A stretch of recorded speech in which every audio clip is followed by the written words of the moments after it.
Good morning students. आज हम पढ़ेंगे चैप्टर 14 अव्यय या अविकारी शब्द। आपने जब शब्द विचार पढ़ा था तो वहाँ आपने पढ़ा होगा कि प्रयोग के आधार पर शब्द के दो भेद होते हैं, पहला विकारी शब्द और दूसरा अविकारी शब्द। विकारी शब्द उन शब्दों को कहते हैं जिनमें वाक्य प्रयोग के समय परिवर्तन आ जाता है, यानी जिनका रूप बदलता है। संज्ञा, सर्वनाम, विशेषण, क्रिया ये विकारी शब्द होते हैं, इनके रूप में परिवर्तन आता है। और दूसरा हमने पढ़ा था अविकारी शब्द। अविकारी शब्द वे शब्द होते हैं जो वाक्य में प्रयोग के दौरान नहीं बदलते।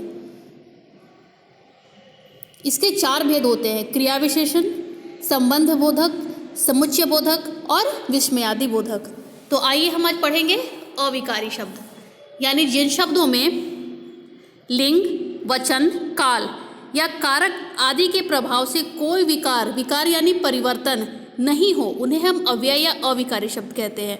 यानी ये शब्द किसी भी लिंग, वचन, काल और कारक में अपने उसी रूप में प्रयोग किए जाते हैं, वे नहीं बदलते हैं, इन्हें हम अविकारी शब्द कहते हैं। आप कुछ वाक्यों को यहाँ देखिए। आप ऊपर जाइए, स्मृति और पलक विद्यालय जाएंगी, माताजी के साथ मैं भी जाऊंगी, वाह तुमने खूब कहा। इन वाक्यों में आप देख सकते हैं कि ऊपर और, के साथ और वाह ऐसे शब्द हैं जिनमें लिंग, वचन, कारक और काल के कारण कोई परिवर्तन नहीं होता। तो इस प्रकार हम कह सकते हैं कि जिन शब्दों में लिंग, वचन, काल, कारक आदि के प्रभाव से कोई विकार, कोई बदलाव नहीं हो, उन्हें हम अव्यय या अविकारी शब्द कहते हैं। आइए हम अव्यय के भेद पढ़ते हैं। अव्यय के चार भेद होते हैं, पहला क्रिया विशेषण, दूसरा संबंध बोधक, तीसरा समुच्चय बोधक और चौथा विस्मयादि बोधक। चलिए हम पहला पढ़ते हैं क्रिया विशेषण। क्रिया विशेषण क्या है? आप इन वाक्यों को ध्यान से पढ़ें। सड़कों पर घुटनों तक पानी भर गया, वह दिन भर पड़ता रहता है, आप आगे आगे चलिए, थोड़ा खा लो। इन वाक्यों में थोड़ा, दिन भर, आगे आगे तथा घुटनों तक शब्द खा लो पड़ता रहता है, चलिए भर गया है शब्दों की विशेषता बता रहा है, अर्थात ये क्रियाओं की विशेषता बता रहे हैं, इसलिए हम इन्हें क्रिया विशेषण कहते हैं। यानी जो शब्द क्रिया की विशेषता बताए उसे हम क्रिया विशेषण कहते हैं। क्रिया विशेषण के चार भेद होते हैं।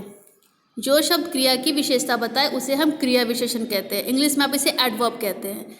इसके चार भेद हैं, स्थानवाचक क्रिया विशेषण, कालवाचक क्रिया विशेषण, रीतिवाचक क्रिया विशेषण और परिमाणवाचक क्रिया विशेषण। तो आइए हम पढ़ते हैं स्थानवाचक क्रिया विशेषण। जो क्रिया विशेषण शब्द क्रिया के होने के स्थान की विशेषता बताते हैं। आप नाम अच्छे से याद रखेंगे, नाम के ही अनुसार इसकी परिभाषा है। जो क्रिया विशेषण शब्द क्रिया के होने के स्थान यानी जगह को बताए कि वह काम, वह क्रिया कहाँ हुई, उस स्थान को बताए, उसे हम स्थानवाचक क्रिया विशेषण कहते हैं। जैसे भीतर चलो, वहाँ पढ़ेंगे, माँ बाहर जा रही है, ये स्थानवाचक क्रिया विशेषण है। ये क्रिया के होने के स्थान के विषय में बता रहे हैं। कुछ स्थानवाचक क्रिया विशेषण शब्द है बाहर, भीतर, इधर, उधर, किधर, यहाँ, वहाँ, पास, इस ओर, उस ओर, दाएं, बाएं, ऊपर, नीचे आदि। स्थानवाचक क्रिया विशेषण के लिए क्रिया के साथ कहाँ लगाकर प्रश्न किया जाता है। तो वाक्य में आप ध्यान देंगे कि वह क्रिया कहाँ हो रही है। दूसरा है कालवाचक क्रिया विशेषण।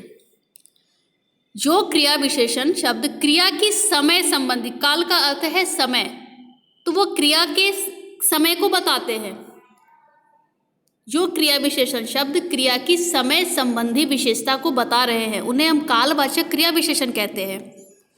हम प्रतिदिन दौड़ लगाते हैं, वह दिन भर सोती रहती है।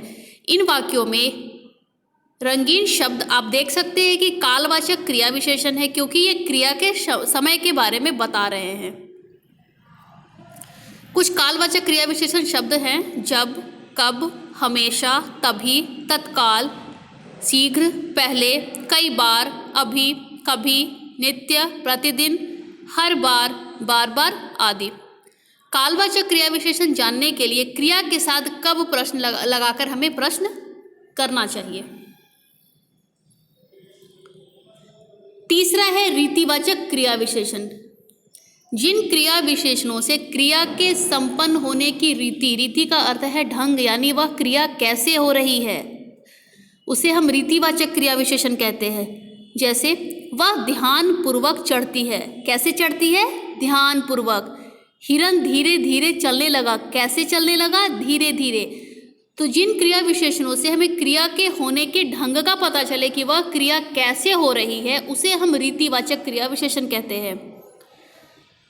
कुछ रीतिवाचक क्रिया विशेषण शब्द है अचानक, सहसा, एकाएक, धड़ाधड़, यथा, तथा, सचमुच, अवश्य, शायद, संभवतः, ठीक, सच, जरूर, मत, कदापि नहीं, कभी नहीं आदि। रीतिवाचक क्रिया विशेषण की पहचान क्रिया के साथ कैसे लगाकर की जाती है।